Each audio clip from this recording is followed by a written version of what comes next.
আল্লাহ ইয়া রাব্বুল আলামিন, আমরা কিছু তোমার বান্দাবান্দির সাথে নিয়ে আল্লাহ কিছু দোয়া পাঠ করছি আল্লাহ, এর মধ্যে নিশ্চয়ই ভুল ত্রুটি হয়েছে, তোমার প্যারে সেই ভুলগুলো মাফ করে দিও আল্লাহ।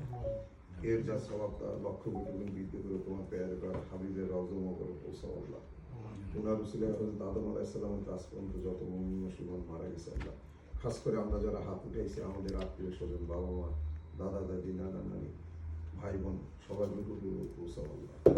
আল্লাহ আমরা যে উদ্দেশ্য নিয়ে এখানে বসছি আল্লাহ, নীলাভরি এবং প্রফেসর সাহেবের বড় ছেলে সেজানের আক্ত হচ্ছে আল্লাহ, তারা বিবাহ বন্ধন তারা বিবাহ বন্ধনে আবদ্ধ হতে যাচ্ছে আল্লাহ। আল্লাহ তাদেরকে তুমি সারা জীবন সুখে রাখো আল্লাহ, তারা যেন মৃত্যুর আগ মুহূর্ত পর্যন্ত, মৃত্যুর আগ দিন পর্যন্ত হাজব্যান্ড অ্যান্ড ওয়াইফ হিসেবে সুখে শান্তিতে থাকতে পারে সেই ব্যবস্থা করে দিও আল্লাহ।